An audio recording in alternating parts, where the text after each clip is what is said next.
Shalom Bapak Ibu Saudaraku yang terkasih dalam Tuhan.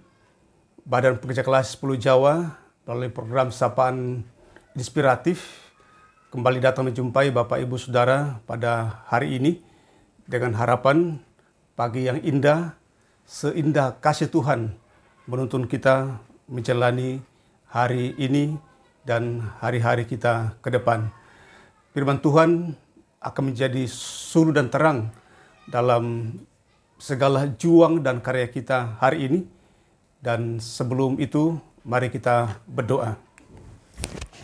Terpujilah Engkau ya Tuhan yang mengaruniakan kami hari ini, juga kesempatan untuk mendengarkan firman-Mu. Roh Kudus kami percaya dengan kuasa dan urapan-Mu, kami dimampukan tidak hanya membaca firman Tuhan ini, tapi juga dimampukan merenungkan dan melakukannya. Ampuni dosa kami Tuhan, layakkan kami mendengarkan firman-Mu. Di dalam nama Yesus, firman yang hidup, kami berdoa. Amin. Saudara, firman Tuhan datang menyapa kita. Saya ambil dari pertama Raja-Raja, pasal 19 ayatnya yang ke-7 dan 8 mengatakan, tetapi malaikat Tuhan datang untuk kedua kalinya dan menyentuh dia serta berkata, bangunlah, makanlah, sebab kalau tidak, perjalananmu nanti terlalu jauh bagimu. Maka bangunlah ia, lalu makan dan minum. Dan oleh kekuatan makanan itu, ia berjalan 40 hari 40 malam lamanya, sampai ke gunung Allah, yakni gunung Horeb.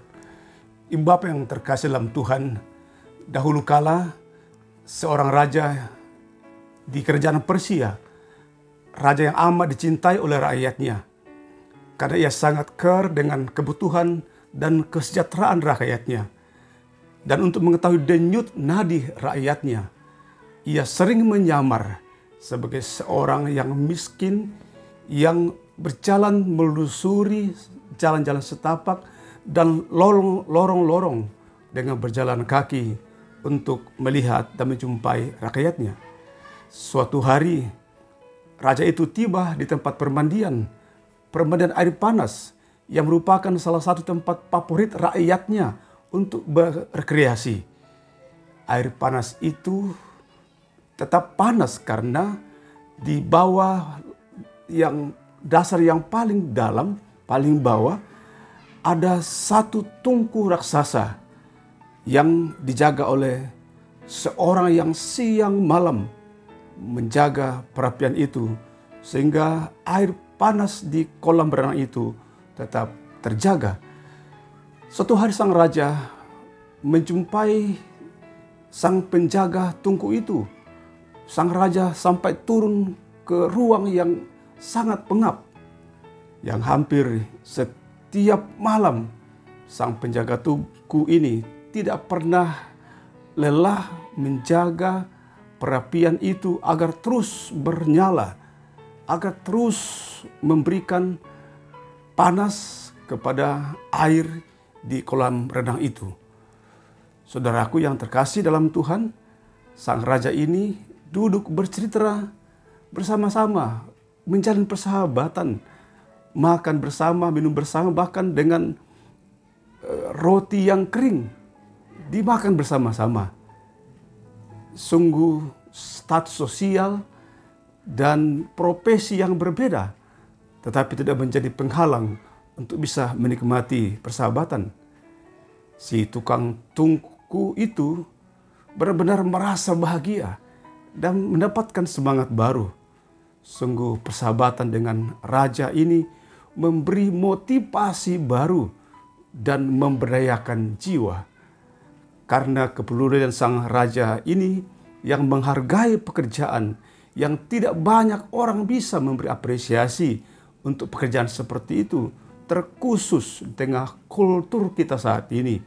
Hampir saja orang lebih menghargai pekerjaan-pekerjaan yang bisa menghasilkan ekonomi besar dan juga bisa menghasilkan sumber daya besar. Saudara, apa makna rohani dari cerita ini? Mungkin tidak banyak orang yang bisa hadir di tempat kerja kita, apalagi memahami pekerjaan kita. Tetapi kita percaya bahwa Tuhan selalu hadir di tempat kerja kita. Tuhan merasakan setiap problema kita di tempat kerja. Dan bila kita sungguh-sungguh terus menyalakan dan mengobarkan api kejujuran dan kesetiaan di tempat kerja kita, maka Tuhan pasti tidak berdiam diri. Ia pasti hadir di ruang kerja kita. Tuhan hadir di dapur kerja kita setiap hari. Entah itu di kantor, di dunia usaha, di dunia pendidikan, dalam keluarga, dan dalam profesi apapun. Tuhan hadir di dunia kerja kita. Bahkan Tuhan selalu bersedia menjadi mitra kerja kita untuk memproduksi nilai-nilai kebaikan dan kesejahteraan bagi semua. Kisah Elia, salah satu contoh yang begitu banyak dalam Alkitab. Bagaimana Tuhan hadir di dapur gumul Elia ketika Elia sebagai nabi yang berjuang, yang gigih berjuang untuk menegakkan agama yang monoteisme, yang bergulat dengan nabi-nabi Baal. Tuhan hadir memberi motivasi baru kepada Elia sebagai manusia yang hampir mengalami apa yang disebut dengan demotivasi, motivasi yang meredup karena tantangan yang begitu hebat dialami. Di zaman now ini ada banyak Baal-Baal yang bisa saja memengaruhi hidup kita di tengah gumul, juang dan karya kita. Dan bila kita membuka hati kita bagi Tuhan sebagai Sang Raja kehidupan ini, Raja Agung semesta alam, akan kita rasakan bagaimana Tuhan hadir di ruang gumul kita, di ruang kerja kita yang tersulit sekalipun.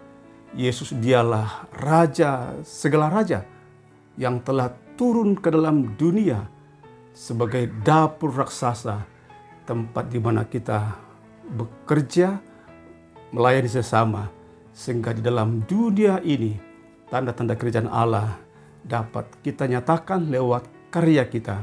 Dan karena itu selamat berkarya hari ini dan selamanya. Kita percaya Tuhan selalu hadir di dapur kerja kita. Amin.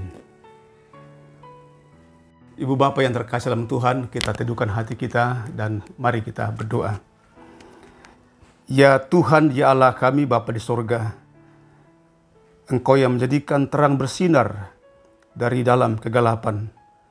Kami mengucap syukur kepadamu, sebab Engkau telah menuntun kami melihat terang hari ini, di hari yang baru ini. Kiranya kami tidak menyanyiakan waktu yang Engkau berikan pada hari ini.